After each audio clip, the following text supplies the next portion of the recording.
Bonsoir à toutes et à tous. Bienvenue dans votre journal télévisé de 19h30 sur TAL TV et bonne fête de l'Aid al-Adha à toute la communauté musulmane. Au Niger, les fêtes religieuses constituent des moments de communion, de solidarité et de partage, des occasions au cours desquelles les Nigériens échangent des vœux de paix, de santé et de prospérité.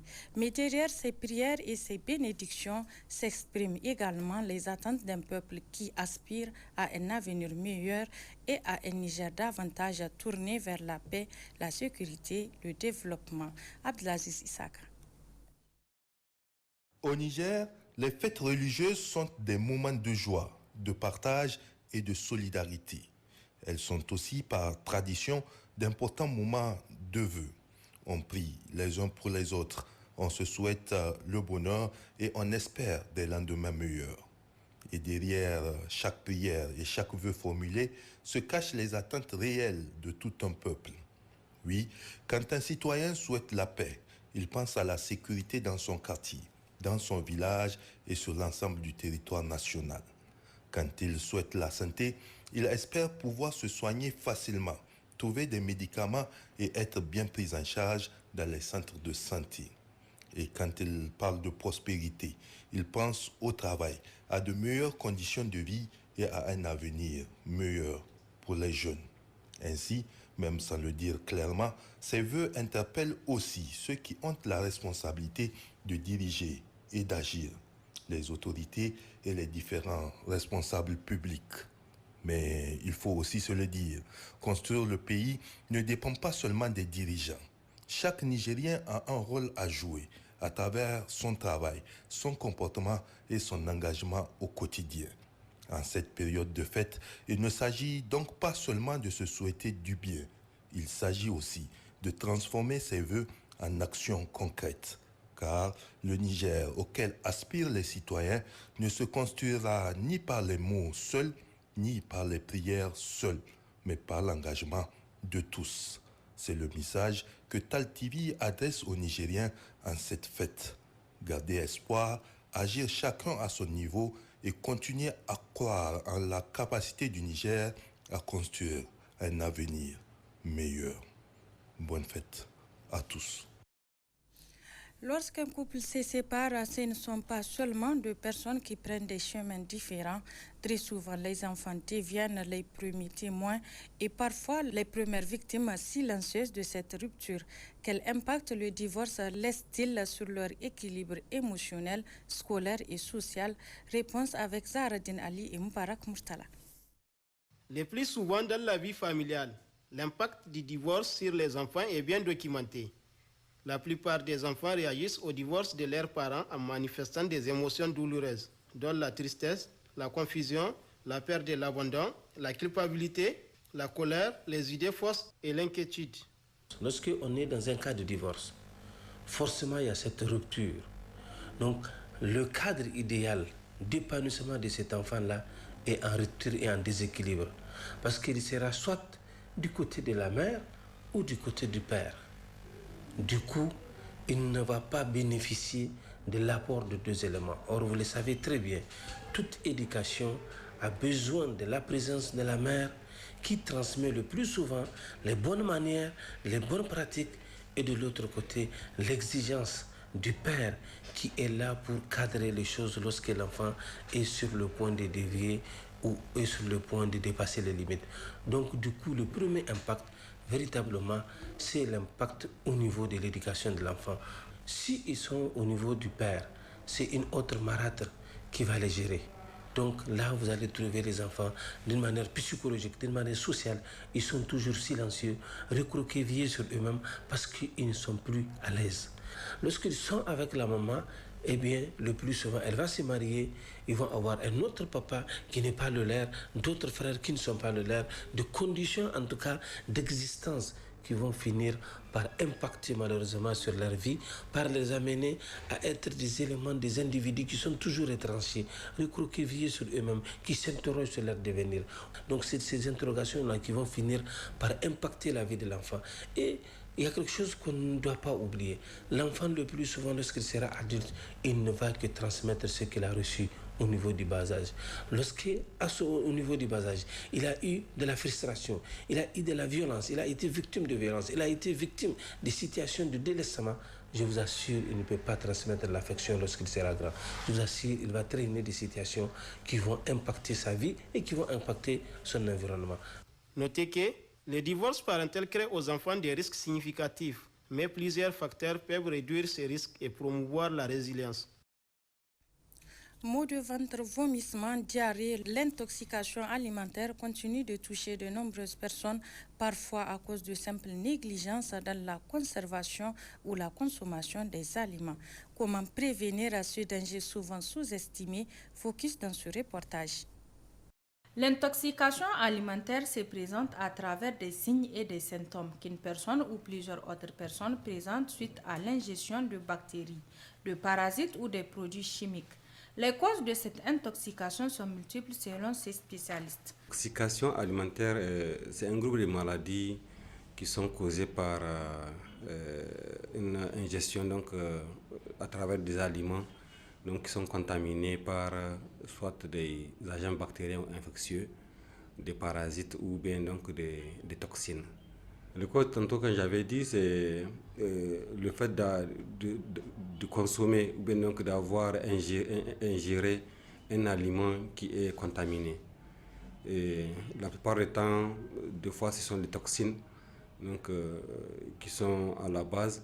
D'autres fois, ce sont des germes qui sont infectieux. Ça peut être un parasite, ça peut être aussi une bactérie, ça peut être aussi des fois un virus aussi. C'est ça qui crée ces troubles-là au niveau digestif. Maintenant, il y a les voies de contamination. Donc, quand on dit aliments, il ne faut pas aussi occulter le corps, nos membres. Quand on prend la main, le fait que la main est souillée, quand vous portez un aliment, il peut aussi transmettre ces germes-là, que vous pouvez l'ingérer et causer des intoxications alimentaires. Les symptômes d'une intoxication alimentaire se manifestent rapidement, au maximum quelques heures après l'ingestion de l'aliment contaminé. Généralement, il s'agit d'aliments frais tels que le poisson, la viande, les œufs ou les produits laitiers. De ce fait, il est nécessaire de prendre un certain nombre de précautions pour y prévenir. Le premier conseil, c'est de veiller d'abord à l'hygiène des mains. Parce que nous disons toujours que l'intoxication alimentaire, c'est ça qu'on appelle des maladies qui sont transmises par la voie orale. Donc, les mains sont d'abord le premier instrument qui nous contamine. Et lorsque nous ne prêtons pas attention et que nous portons prenons des aliments avec la main et que nous les portons à notre bouche, nous pouvons surtout transmettre ces germes ou ces toxines-là au sein de notre organisme. La deuxième, c'est l'hygiène alimentaire. L'hygiène alimentaire suppose que tout aliment qu'on va consommer, nous devrons bien le rendre propre. Donc, le rendre propre ou bien le cuire, si c'est un aliment qui est destiné à la cuisson, donc avant de le consommer. Ça évitera de laisser des germes vivants qu'on va ingérer dans notre corps et créer des intoxications alimentaires. Le troisième appel que j'ai à lancer, c'est lorsqu'il y a des problèmes de santé, quel qu'en soit le problème de santé, de ne pas hésiter à aller consulter au niveau des formations sanitaires afin d'avoir rapidement une prise en charge qui est adéquate. En cas d'intoxication alimentaire, il faut éviter les aliments trop gras, trop épicés, trop sucrés, ainsi que les boissons caféinées et l'alcool. Une intoxication alimentaire n'est jamais une partie de plaisir, préconisée sur tous les plats simples. Santé toujours dans cette édition, mal au ventre récurrent, inconfort digestif gêne au quotidien. Derrière ces symptômes parfois ignorés peut se cacher une affection fréquente. La colopathie est une maladie qui affecte la qualité de vie de nombreuses personnes, souvent dans le silence. Rachida Koulbali et Maman Sanassan nous en disent plus. Douleurs abdominales, constipation chronique, diarrhée, ballonnement, Tels sont les signes qui caractérisent la colopathie fonctionnelle, un dysfonctionnement des intestins qui conduit chaque jour les patients au service hépato-gastro-entérologie des hôpitaux et qui touche plus la gente féminine. La colopathie fonctionnelle, nous on l'appelle le syndrome du côlon irritable. Il s'agit d'un dysfonctionnement de l'intestin qui est à la base de plusieurs symptômes. Ça concerne essentiellement le côlon et également c'est-à-dire le gros intestin et aussi le petit intestin. Le stress, il a été incriminé depuis longtemps et continue à être incriminé à travers une substance. Quand il y a le stress, il y a une substance qu'on appelle le cortisol qui généralement il est sécrété et il agit sur les neurones qui ont en charge les intestins, c'est-à-dire le gros ou le petit intestin. Et là, ça fait que la contractilité au niveau de l'intestin est perturbée, soit c'est accéléré, soit c'est retardé. Et c'est ça qui est à la base généralement des signes qui sont liés à la colopathie fonctionnelle. Le diagnostic de la colopathie ou syndrome de l'intestin irritable est un diagnostic d'exclusion. Bien que cette pathologie soit sans gravité, elle peut tout de même perturber le quotidien de celui qui en souffre, d'où l'importance de la psychothérapie. On examine le patient cliniquement et puis on fait des examens complémentaires, c'est-à-dire la prise de sang, les radiographies, en connaissant toutes les autres causes qui peuvent entraîner la diarrhée ou la douleur ou encore le ballonnement. Si on ne trouve rien, on conclut que c'est une colopathie fonctionnelle. Il n'y a pas de complications vraiment organiques, c'est-à-dire sur l'organe. Parce que c'est des patients, ils ont mal, ils font la diarrhée, ils font la constipation, mais quand vous le regardez, ça ne se reflète pas sur leur organisme. Ce qu'on peut appeler les complications, c'est juste, ils sont tout le temps stressés, c'est des patients avec tout le temps des dépenses, c'est-à-dire ils sont tout le temps chez les médecins en train de faire des examens, c'est des patients avec beaucoup d'absentéisme au boulot. La prise en charge de la colopathie, c'est très difficile, c'est une des maladies où je dis chaque fois sa prise en charge est compliquée parce que c'est des patients qui vont venir avec des douleurs, avec la constipation. La seule chose qu'on fait, c'est donner des médicaments pour calmer cette douleur ou pour faire en sorte qu'ils aient des selles ou pour arrêter la diarrhée. Mais tant que le facteur favorisant, le principal facteur favorisant qui est le stress est là, c'est que ça va continuer. Donc le meilleur traitement, il faut qu'il y ait de la psychothérapie. Pour qu'il ait moins de signes liés à la colopathie fonctionnelle, Dr Hussein Fante préconise une vie moins stressante, surtout une alimentation riche en fibres, une bonne hydratation et une activité physique régulière. Voyons à présent une figure emblématique du théâtre nigérien par son talent, sa passion et son engagement sur les planches. Hadiza Garba, aussi appelée Sourounia, a marqué des générations de spectateurs et a contribué au rayonnement de l'art dramatique au Niger. Rabia Mansiraji et Massaoud Hashim. À 80 ans, l'âge a atteint les jambes de Hadiza Garba. Les traits du visage ont également changé. Mais le nom d'artiste Sourounia reste toujours gravé dans les esprits des Nigériens comme celui d'une actrice de talent et de courage.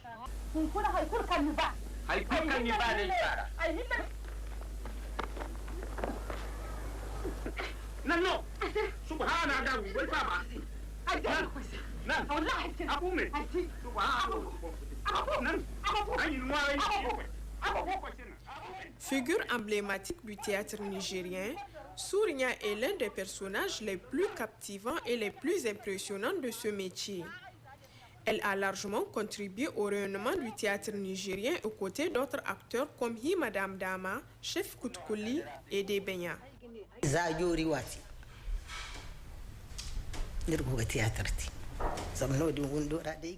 J'ai commencé le théâtre au temps du président Feu Diori Hamani, paix à son âme. Et j'étais avec la défunte Debenya, Moumouni Moussa, Abarchi, Alpha Zazi et autres. Les rôles que je joue sont la plupart du temps des rôles de grand-mère, de maman ou même de mauvaise belle-mère.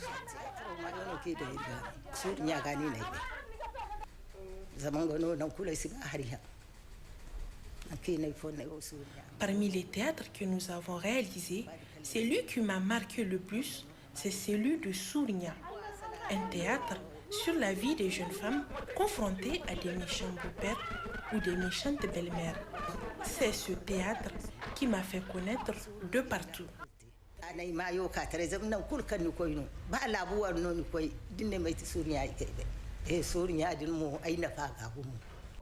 Veuve mère de 4 enfants, dont 3 garçons et une fille, Sourinia vit aujourd'hui une retraite bien méritée au quartier Harobanda. Mais la passion pour le théâtre reste encore vivace chez l'actrice.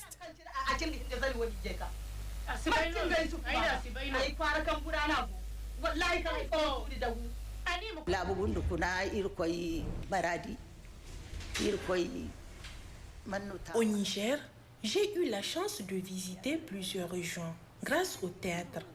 Les téléspectateurs doivent faire la différence entre le personnage et la personne et arrêter de nous juger par les rôles que nous avons joués dans les théâtres.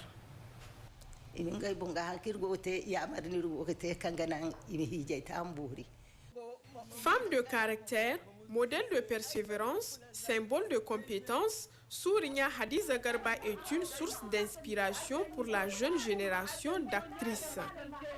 Un exemple de la force et du génie que la femme nigérienne incarne.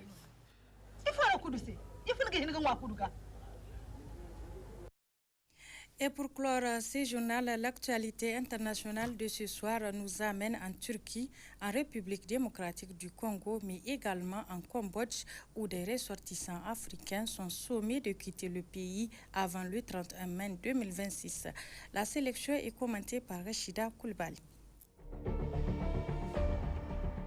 En Tunisie, depuis le 23 avril 2026, la région dite du Dahar, au sud tunisien, est officiellement classée au patrimoine mondial de l'UNESCO pour son géoparc de 6000 km², riche en biodiversité et en histoire. Avec ce classement, les promoteurs du sud tunisien espèrent aussi valoriser un tourisme alternatif et pour tout étranger en situation irrégulière. Cette décision s'inscrit dans le cadre du renforcement des règles d'immigration. Elle suscite toutefois des inquiétudes parmi plusieurs communautés africaines installées dans le pays. C'est ici que prend fin ce journal. Merci de l'avoir suivi. Excellente soirée à tous. Au revoir.